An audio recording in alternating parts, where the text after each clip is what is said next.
Okay, so I'm back from the package office and look what I have. Oh, I'm so excited. This book is a lot thicker than Scarlet or Cinder was, but that's okay. I'm very excited.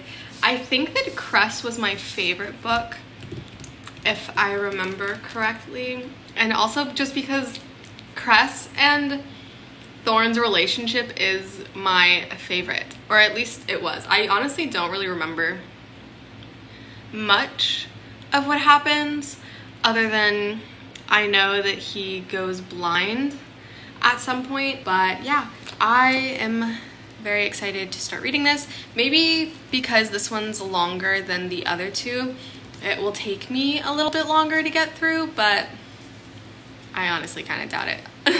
So now that I have my book, I'm going to make myself some lunch because I've barely eaten today because I've just been so wrapped up in reading that I kind of forgot to. So I'm going to eat and then I can go ahead and start reading.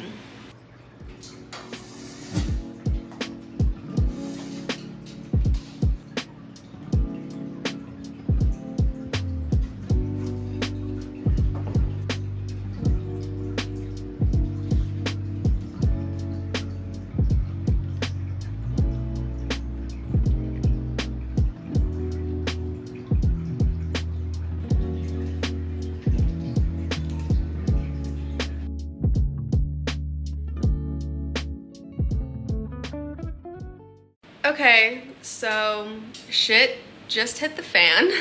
I just finished chapter 17 of Cress, and there's a lot to update you on. A lot has happened since we last spoke. So Cinder and the Rampion crew made contact with Cress on her satellite to try to kind of recruit her and get her help, and that's kind of what they did. So they planned to rescue Cress from her little satellite, but of course, the thaumaturge, I think that's how you pronounce that word, Sybil, obviously had to show up when Cress was supposed to be picked up, and trouble was made. So Thorn and Cress kind of crash landed on the satellite, and then there was a fight on the Rampion with Sybil and the guard Jason, who I have things to say about later. And then frickin' basically Sybil took Scarlet hostage, and now Jason is on the Rampion with Cinder and Wolf, who is shot and is dying. I completely forgot that all of that ends up happening. Like, I don't know how I forgot about it, but I did. But yeah, Cinder, and Jason and Wolf landed in northern Africa, and they found Dr. Erland, and that's where we last left off with them. Cress and Thorn are wandering through the desert. Thorn is blind because he has a head injury, and then Scarlet is flying the thaumaturge to Luna under her command. It's stressful. There's so much happening. I don't want Scarlet to tell Queen Lavanna, like, the plan, or that Cinder is Princess Celine. I don't know if they know that yet or not. It's stressing me out. It's stressing me. It's stressing me out. And Jason, he's kind of been, I feel like, I don't know if he was in Scarlet, I actually don't remember, but he's popped up a little bit, which makes sense because it's kind of like foreshadowing almost his role that he plays in Winter. How long he stays in our group for, but I didn't know that we really saw him interact with the Rampion crew until Winter. But I'm actually excited because I really liked Jason. I almost completely forgot about him as a character, but I do really like him, I think. So I'm excited that he's here. That's where I'm at now. It's late. Well, it's not that late. It's like 8:30, but it's later in the evening. I'm eating a quick little bowl of rice, and then I'm gonna go upstairs and continue reading. I will probably fall asleep with the book in my hand, so I don't know if I'm gonna update you guys again tonight. But if I do, or if I don't, I will see you in the morning. I'm literally shaking right now. Like, oh my god. Oh my god. So I just finished reading chapter 41. And it's the moment where the whole crew is finally back together. Cress is there, Thorn finds them. It's great. But then the Eastern Commonwealth's military shows up and they have the building surrounded. And it's just like I literally got goosebumps because so they're surrounded by this military, and then like they're kind of like lost. They can't do anything. They're surrounded, and then all of the townsfolk, like the Lunars that are have kind of settled into this village, come out and help them, and it's just what a moment. Like I know I'm probably being like so dramatic right now, but it genuinely gave me goosebumps. Like, it's such a good moment. I tabbed it and everything because I don't know, it's just reading this book. Marissa Meyer does such an incredible job with there's something in my eye. She does such an incredible job with creating this militarized world, I suppose is the best way to put it. Like this dystopian era in the future of just like, I don't even know how to explain it. Maybe I'll think of a better way to explain it later and I'll insert the clip, but it's just, she does such a good job at making this all feel so real in such a fantastical universe, because it's not like Hunger Games, for example, where it's very obvious, or it's more obvious in a way that future could possibly happen. Like, it's more realistic, I suppose. But the Lunar Chronicles takes place in a clearly fantastical universe, and for this dystopian, militaristic, corrupt government situation to feel so realistic is just incredibly impressive, to be honest with you. She does a really good job, and it's such a good chapter. It's so good. Okay, so I just finished Cress. I was listening to the audiobook while I cooked dinner. Wow. I don't even know what to say. I don't even know what my notes are. Kai has finally joined our group. He's joined the Rampion crew, which is quite exciting. Him and Cinder finally kissed. Oh my god, it was so cute. Yeah, what else? I feel like so much has happened, and also nothing. I have no thoughts. Like, my head is empty. I don't know what to do. This book did not take me nearly as long to finish as I expected. Honestly, this entire series hasn't taken me anywhere near as long to finish as I had expected it to.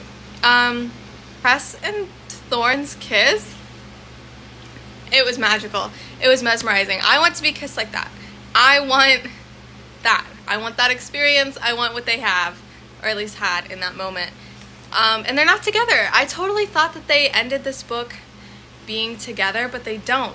And I like that. I appreciate the different levels and different types of relationships that Marissa Meyer has written into these stories. Just, I love it. I love them all. So I finished the audiobook for Cress while I was cooking dinner. And then, of course, because I have no self-control, I immediately started the audiobook for Winter. And I'm already on chapter 2. Don't be mad at me. I'm already on chapter 2. So I don't remember the events of Winter all that well, but based off of the kind of last bit of Cress and the first 2 chapters so far of Winter, I feel like I'm really going to like Winter and Jason's relationship. Again, I don't really remember their relationship all that much. I don't remember how I felt about it the first time I read, but just like, it's just so soft and pure. Like, their relationship is just, I can already feel like it's so cute, and we haven't really even gotten any scenes between them. We've just gotten Winter's inner dialogue of him, like, her imagining that he's there and like comforting her during her, as like she kind of hallucinates, I guess. And it's very sweet. It's so cute. I'm excited. I completely forgot to mention the fact that, or at least I think I did, whatever. Scarlet gets captured, right? They kind of accidentally trade Scarlet for Jason. And I forgot that she kind of ends up being Winter's pet and is like caged in the menagerie. And I don't know, I feel like, I don't know how to feel about that. I feel like it's really important to kind of get to like integrate the crew with Winter a little bit better. But yeah, it's very interesting. I also really like that it was Scarlet that kind of gets taken away. Obviously there was no other option other than Scarlet, or else everything would have fallen apart. Not to say that Scarlet's not an important member of the crew. She is a very important member of the crew, but I feel like she was like the one member that could have been spared, other than Thorn, but I don't think things would have worked out the same way. In terms of like the Lunar Winter relationship between the crew and everything. But I also really like for what it does to Scarlet and Wolf's relationship and how it's going to build so much depth within them that we haven't really gotten to see yet, because it was very quick, I suppose, very insta-lovey. This is a challenge that we get to see them face together and apart, and I'm excited to see, like, it's good to see their characters without each other, so I really like that we're getting to see that from them. But yeah, I don't remember a whole lot about Winter. I say that every time I read one, or like I start to read one of these books, is that I don't remember like anything. But yeah, I'm excited. I've already started it, so I'm eager to get back to it. Yeah, I will update you guys if I have anything more to say.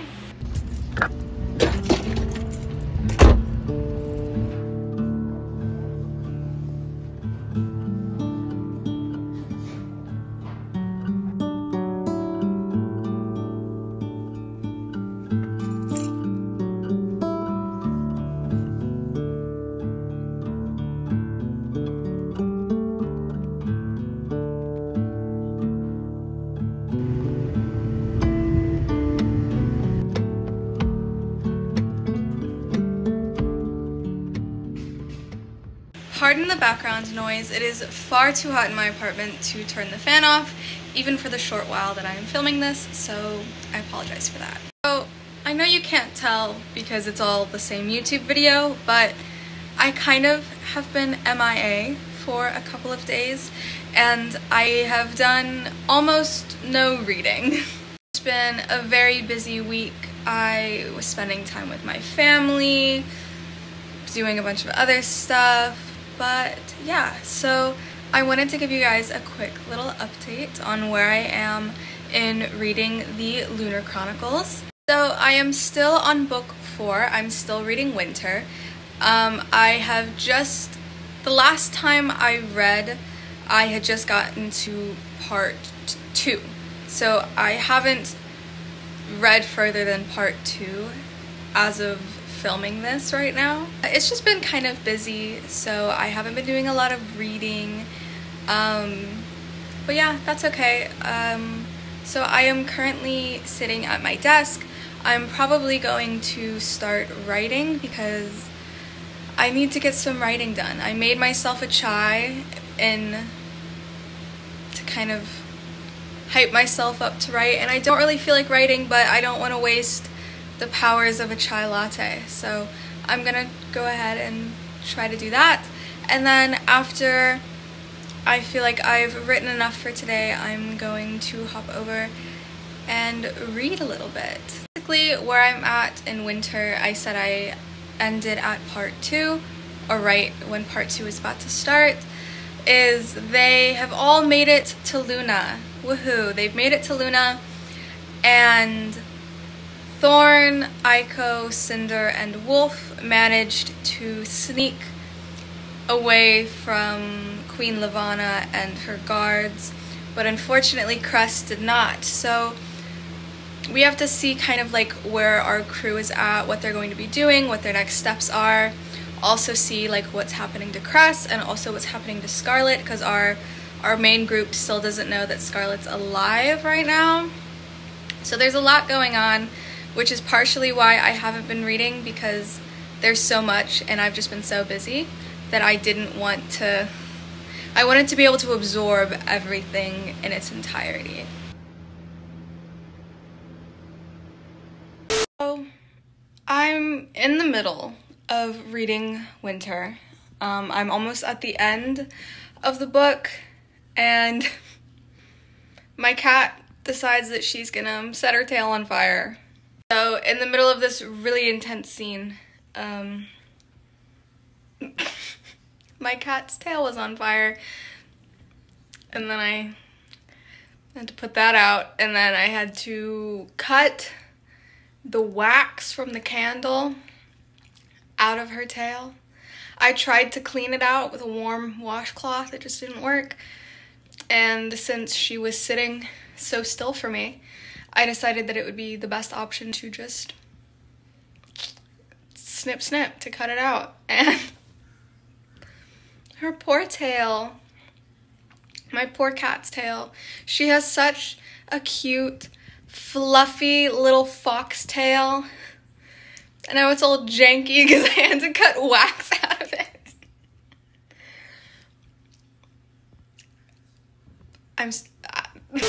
Basically, they're at war, okay? They gathered all of the groups of people on Luna for the most part, and they're fighting and they're at war, and there's just a lot of really intense stuff that's going on right now. So the first thing that I want to mention is the fact that Winter used her fucking powers. Like, you know? Oh my god, and it's just a perfectly satisfying character moment. And it's heartbreaking. It's so sad because that's like, she's tried so hard to never use her powers, but she's presented with a moment in this battle where she has no other choice, and she uses her powers to manipulate Scarlet to kill Thaumaturge Amory. And it's chef's kiss. It is so exquisitely satisfying for me to read that part. And of course, like, immediately after Winter, I don't know if I've been saying Cinder this whole time, I meant to say Winter. Winter is just heartbroken, and I feel for her. At the same time, I'm so glad she did it, because that is exactly what he deserved. That is exactly what he deserved. Overkill, murder, death, in the most satisfying way for all the bullshit that he, so satisfying, but also very heartbreaking for Winter at the same time. I haven't got much of like an update on what's going on in that portion yet. That's kind of where we left off with that. I'm currently at the part, the final battle, it seems, where Cinder goes to the throne room to try to face Levana, right? And she's there, but so is Thorn, and Levana is using Thorn against her. And Thorn fucking stabs Cress. He stabs her. Levana's control. He's not doing it on purpose, but like, I yelled. I had a vocal reaction to reading this part of the book. I know she's gonna be okay. At least I think she's gonna be okay. I don't remember actually what happens, but I'm pretty sure that Cress doesn't fucking die. Still, I'm distraught. I am distraught. And they finally had their cute little moment, right? It's like at the beginning of like this big battle, kind of, where they're undercover and they're trying to sneak in to get to the security room so Cress can, you know, do her thing. Oh my god. And then like this freaking lunar person manipulates Thorn and Thorn thinks that it's Cress, and so this lunar person kisses him as Cress, and he's like, oh my god, I'm in love with you. And this whole time Cress is seeing it, and she knows that what the freaking lunar truly looks like, and she doesn't understand what Thorn is seeing, so she's heartbroken. And then Thorn's trying to explain, and then I think they're in the menagerie. I think that's where they end up. I actually have no fucking clue. But he kisses her, and it's so passionate. It's so good. I love it. It was so satisfying to read. I can't, bro. I really can't. I think that Winter and Jason have taken the crown for first place of like my favorite love interests in this book. Thorn and Cress are a very, very, very close second. I still love them. I adore them. But there is just something about Winter and Jason's relationship that I can't let go of. I can't. It's perfection. Like, I don't know. There's just the way they talk to each other, like their little banter and just the connection they have. You can truly like just feel how much love they have for each other and how peaceful and like safe that love is as compared to like Wolf and Scarlet's, for example. Not that their love is toxic. It's just there's a lot more burning, fiery passion with Scarlet and Wolf. Like, let's die together kind of passion. And just Winter and Jason's is just so soft and pure because they've had such a long relationship that it's like old married couple, like, I'm glad we're living the rest of our lives together passion and love. I love it. I adore it. And the way Jason treats her, I really can't. I need to stop. Okay, I need to continue. I will check back in later. Okay. I just finished Winter. Literally just finished it. Look at all the tabs. There are so many tabs on this book. I'm speechless. I don't know what to say. I am very satisfied with how things ended. Everything was tied up and wrapped up very nice and very neat. Cinder is queen, Levana is dead.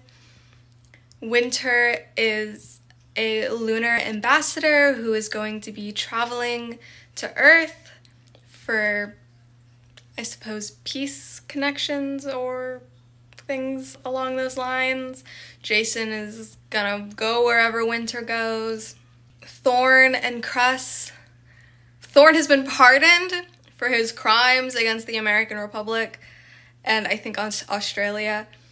He's being leased the Rampion, and him and Cress and Scarlet and Wolf are going to be traveling and distributing letumosis antidotes.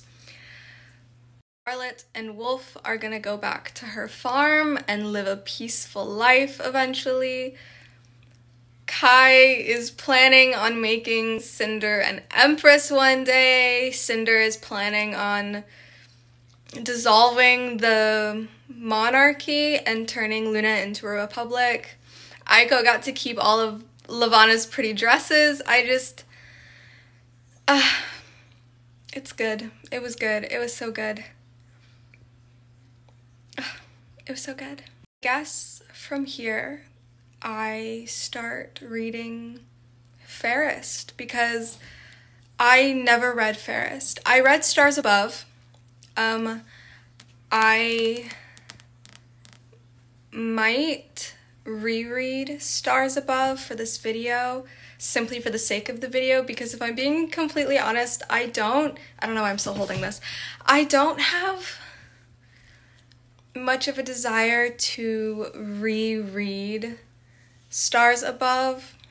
It wasn't my favorite, and I don't really care to, but I'll think about it. I'm gonna read Fairest, and then if after Fairest I feel like I want to read Stars Above, or I have to in order to make this video feel complete, then I will, but we're gonna read Fairest next. And by read, I mean I'm just going to listen to it on audiobook, and I might buy it on Amazon. I'm still debating. There's still a lot of things I need to think about. I'm still overwhelmed by the Lunar Chronicles and having finished the main books in the series. It was so good. I feel like it was better.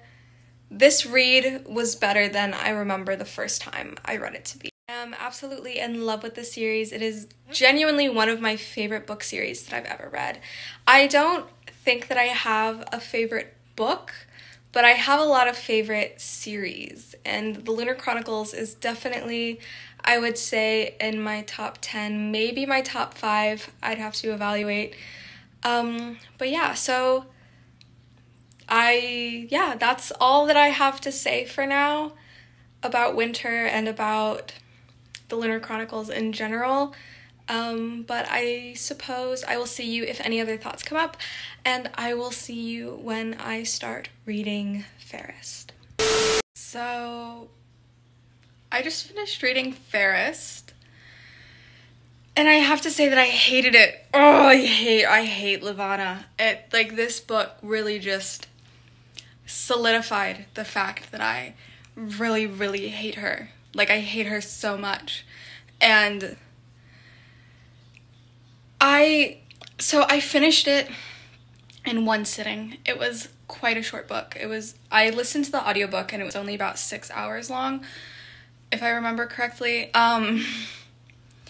Ooh, the fury that is burning inside of me from this book. I hate her. She's batshit fucking crazy. I hate her so much. I really thought that this story was gonna be like a kind of, I don't know, I guess Star Wars prequel vibes, where I was gonna have remorse for Levana, and I'll be like, oh, I see, we get to see her origin story and how she became who she is in the Lunar Chronicles. And I thought going into this that I was gonna have some empathy, some sympathy for her. None. Zero. Absolutely no empathy, no sympathy. I do not give a fudge. I hate her so much. Genuinely, I hate her. I also hate Queen Channery. Channery? Whatever. But, that was to be expected. But they were both evil. Obviously, they're the evil queens, but holy shit. Channery is batshit crazy. But, I feel like it's more, Channery and Levana are the difference between sociopath and psychopath. Now, I don't want to, just go throwing those words around. I'm not a psychologist. I'm not a therapist.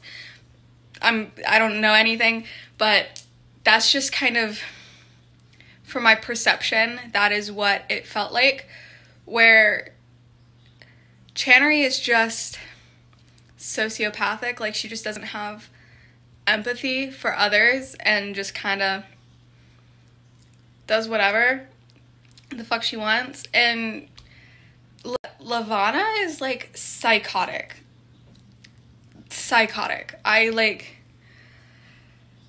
I don't even know how to explain it. You just have to read the book, and if you've read it, then you know what I'm talking about. She's just crazy. crazy. Like, she is so crazy. I feel so sad for Winter and Everett because, like, from reading the Lunar Chronicles, it seemed like Everett was, like, the one person who cared about her, the one person that she ever genuinely had love for. And I thought that, like, his death was gonna be kind of, like, the main trigger, almost, right? I mean, I can't, bro. Like, I literally can't. I thought his death was gonna be, like, her villain origin story type situation. Like, I knew, like, that the villain origin story starts with Channery burning her alive, basically. But I thought that that was, like, I don't know. I thought that, like, Everett dying was gonna be, like, the catalyst event, the thing that, like, really just sent her over the edge. But it wasn't. It wasn't at all. It was, she killed him. Like, that was her. She did that. Also, she could marry Emperor Kaito. No, Raikan, the Emperor, Kai's father of the Eastern Commonwealth. Like, this is not at all what I was expecting this story to be. Yeah, it's not where I was expecting it to go. I don't know how to feel. Other than angry. Like, I'm just pissed off. I'm so angry. But other than that, I don't have thoughts. Like, I don't know what to do. I don't know what to think right now. Other than it genuinely seemed like Channery did love Celine. Like, because, like, the way that Lavonda described the way that she was with her daughter, she was surprised that, like, she held her daughter when she cried. She was surprised that she would feed her daughter, like, from the bottle. Later, after Selena's already dead, she's surprised that Channery had, like, a bassinet and that Celine would sleep in the room with her. And it just kind of, like, makes me really sad. Because, like, obviously Channery was a fucked up person. And, like, whatever. She died of regolith poisoning, which is really interesting. But, like, it does make me a little bit happy to know that Cinder's mom, like, her biological mom, did at least have affections for her and did love her, did care for her daughter as much as she could, I suppose. I don't know. It was just, this story was crazy. It was not at all what I was expecting it to be. I hate Lavonna, like, even more now. Just, like, the way that she treated Everett.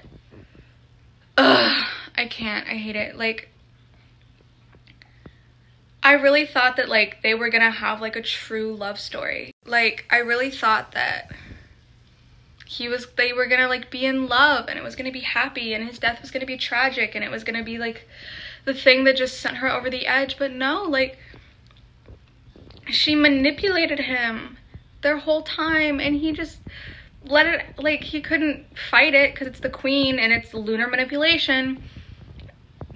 And his wife, Solstice, oh my god, my cat's name is Solstice, so that just, like, it hurt me.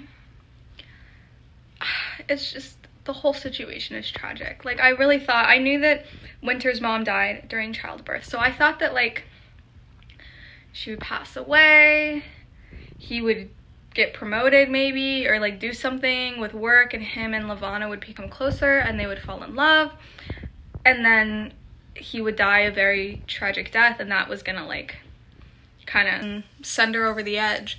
But no, she was already way far gone. Like, she literally was at her parents' funeral talking about how she had been in love with Everett forever, even though he was nearly 10 years her senior. This is a grown man. That was just ick. Gross. I didn't like it. But, like, she was just so abusive and manipulative, and she just forced him to do all those things and assaulted him. It's just really sad. It made me really sad. Everett deserved better, and Winter deserved better. They deserve better, and I hate Levana. This book really solidified that. I hate her to pieces. Like, she's literally the worst villain ever, probably.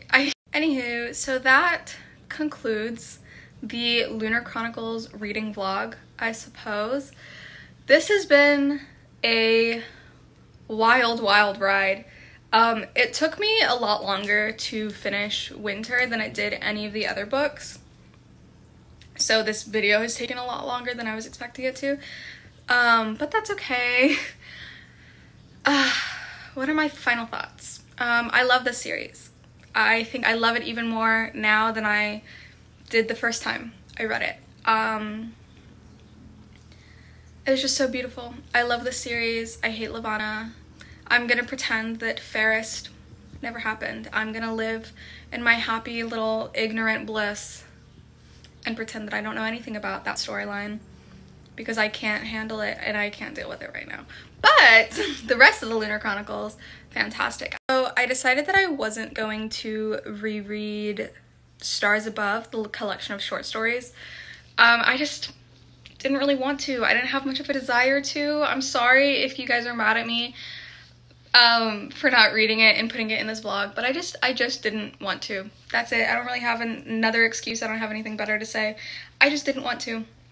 That's it. Yeah, thank you guys so much for watching and for coming along this journey with me. I genuinely had such a good time and I enjoyed reading the series so much. And I cannot tell you, like, I wish I had recorded myself while reading more than I did, because there was just so many times where I just would like have a genuine like outward vocal reaction to what was happening, and I would like scream or laugh out loud or like be angry and like say something, and I think it's funny and I think it would have been really funny to add to this vlog. But like, that is how much I enjoyed this, because it gave me such a reaction, even though I've already read this book or these books. I've already read this series and it still like brought those reactions out of me. They're just genuinely really good. So if you haven't read the Lunar Chronicles by Marissa Meyer, then I highly recommend that you do so, because they are fantastic books. I really love retellings. Retellings are like my favorite genre pretty much, other than just like normal fantasy. So fairy tale retellings plus like cyberpunk fantasy, space travel, it was just fantastic. I loved every little bit of it. But yeah, thank you guys so much for watching. I hope that you enjoyed this video and that you enjoy these books as much as I do. But yeah, go ahead, and if you like this video, go ahead and give it a like. Comment down below your thoughts on the Lunar Chronicles, if you agree or disagree with anything that I said. And if you want to see more content like this, if you want to see more reading vlogs or more bookish content along with my writing content, then I would really appreciate if you hit that subscribe button down below. But yeah, I will see you guys in the next video. Bye!